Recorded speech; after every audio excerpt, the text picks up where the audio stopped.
Good afternoon বন্ধুরা, কেমন আছো তোমরা সবাই? আশা করছি অনেক ভালো আছো, সুস্থ আছো এবং খুশি খুশি আছো। আমরাও অনেক ভালো আছি, সুস্থ আছি এবং খুশি খুশি আছি। যাই হোক, আজকে ভিডিওটা আমরা এখান থেকে শুরু করলাম। সবাই দেখতে থাকো, সাথে থাকো, আর প্রথম থেকে শেষ পর্যন্ত অবশ্যই ভিডিওটা দেখবে। ভীষণ ভীষণ ভালো লাগবে, কারণ এর আগে পর্যন্ত যারা যারা দেখেছো আগের ভিডিওটা তারাই বুঝতে পারবে যে আমরা এখন কোথায় যেতে চলেছি। তো যাই হোক, আমরা কিন্তু গেটের ভিতরে ঢুকে পড়েছি। ওখানে লেখা আছে মো ভালো পাই, কি আমি নিজেই ভুলে গেছি। যাই হোক, উড়িয়ায় লেখা, তো আমি তো পড়তে পারি না। ও, মো ভালো পাই খণ্ডধরো, আর মোরও লাভও খণ্ডধরো, এরম একটা কিছু ওখানে লেখা আছে। আমার বর পড়তে পারে, ও আমাকে পড়ে বলেছিল, আমি ভুলে গেছি। যাই হোক, ওরকমই কিছু হবে। আই লাভ মাই খণ্ডধর আমরা যেরকম ইংলিশে বললে বলবো বা বাংলায় বললে বলবো, ওখানে ওরকম আছে, মোর লাভও খণ্ডধরো। যাই হোক, আমরা গেটের ভিতরে ঢুকে পড়েছি। তো চলো, তোমাদেরকেও নিয়ে যাচ্ছি আমাদের সঙ্গে, কারণ যাদের ডেলি লাইফস্টাইল শেয়ার করে তাদের তো এরকমই মানে সব কিছু তোমাদের সঙ্গে শেয়ার করার অভ্যাস। তো কেন শেয়ার করব না? ভালো জিনিসটা তো অবশ্যই করব, কারণ ভালোটা দেখতে কার না ভালো লাগে বলো? সবারই ভালো লাগে। তো যাই হোক, রৌদ্রের ভিতরে প্রচুর কষ্ট, জানো তো আমরা কত কিলোমিটার এসেছি? প্রায় 80 কিলোমিটার দূরে এসেছি, কিন্তু পুরো ঘুরতে ঘুরতে সেই কোথার থেকে যে কোথায় চলে আসছি। তো এখনও হয়ে গেছে দুপুর, তার জন্য আমি তোমাদেরকে গুড আফটারনুন বললাম। যাই হোক, এখানে কি হচ্ছে বলো তো? টিভিতে দেখেছো যে সোনা খোঁজে কিভাবে, এখানে কিন্তু হচ্ছে সোনা খোঁজা, তো সেটাও তোমাদের সঙ্গে শেয়ার করে দিলাম। আর এই ব্রিজটা যে এতটা সুন্দর, কারণ আমরা এখন যেখানে যেতে চলেছি পুরো পাহাড়ের চূড়ায়, সেখান থেকে কিন্তু এই জলটা আসছে। এটা কিন্তু ঝর্ণার জল, আর জলের দেখতে যতটা সুন্দর, আওয়াজটাও ততটাই সুন্দর। কারণ আমার কেন জানি না, সমুদ্রও ভালো লাগে, পাহাড়ও ভালো লাগে, ভীষণ ভালো লাগে। এই যে মনোরম দৃশ্য বা পরিবেশ, ভীষণ ভালো লাগে।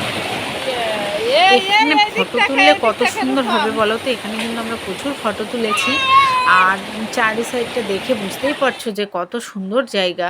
তো তারপরে কিন্তু উঠে আমাদের শুরু হয়ে গেল মেন জার্নি। আর এই যে ব্যাগটা সবার কাছে হ্যান্ডওভার হচ্ছে, কারণ যার যখন কষ্ট হয়ে যাচ্ছে আরেকজন নিচ্ছে।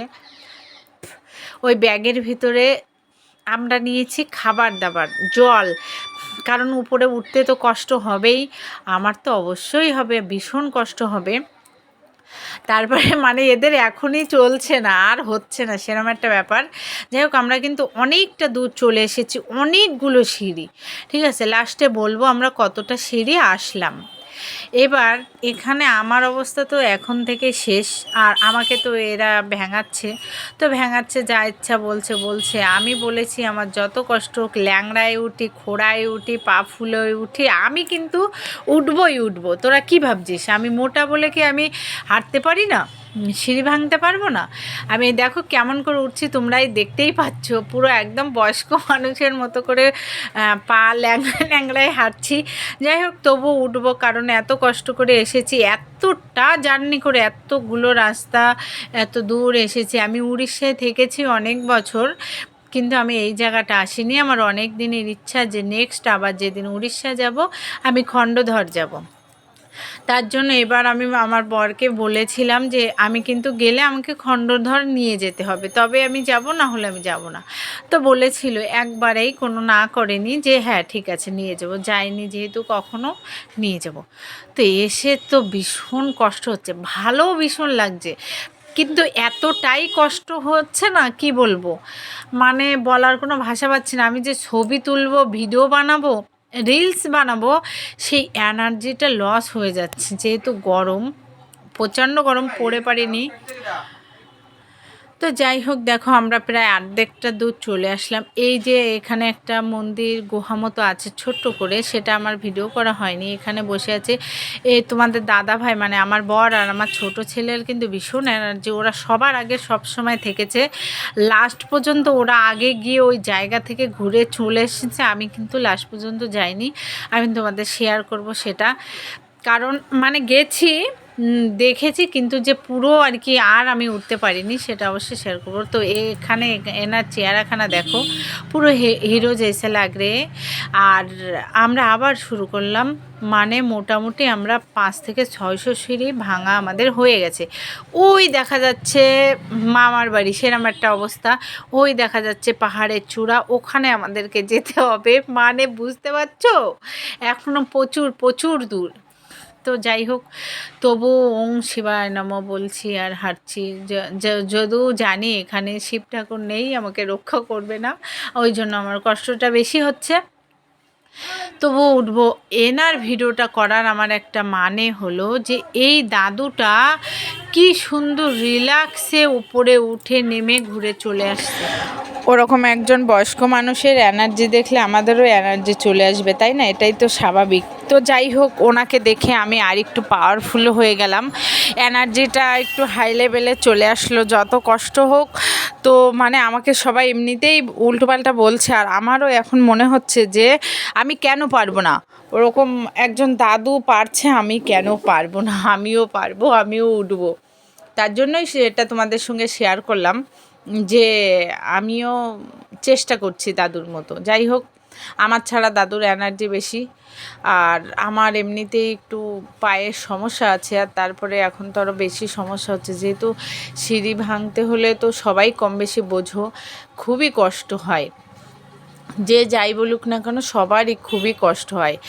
একটা দুটো সিঁড়িতে না, পুরো সিঁড়ি ভাঙতে হচ্ছে। আরও আমি মোটা মানুষ, সবাই আর কি জানো, সবাই দেখেই চেয়ারাখানা বুঝতে পারো, হেলদি মানুষ। কি আর করা যাবে বলো, এইভাবেই কষ্টে কষ্টে ঠিক আমি পৌঁছে যাব গন্তব্যস্থলে। এই মনোবৃত্তি নিয়ে হেঁটে চলেছি কষ্টে করে।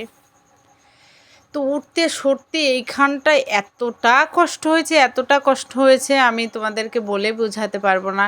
এমনিতেই প্রায় 70-80 কিলোমিটার বাইকে করে চলে এসেছি, আর এখানটা পুরো খাড়া সিঁড়ি, মানে কেমন বলো তো, মনে হচ্ছে আমি সেই মই দিয়ে ছাদে ওঠার মতো অবস্থা, ঠিক আছে?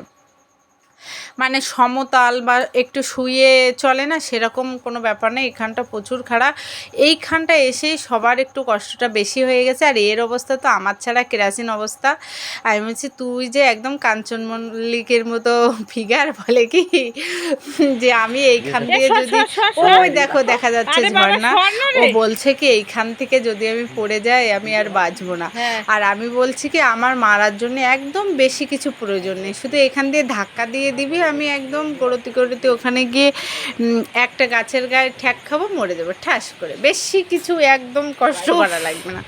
এইভাবে আর কি যত কষ্ট হচ্ছে তার ভিতরে হাসি মজা করতে করতে ঠিক গন্তব্যস্থলে পৌঁছে গেলাম।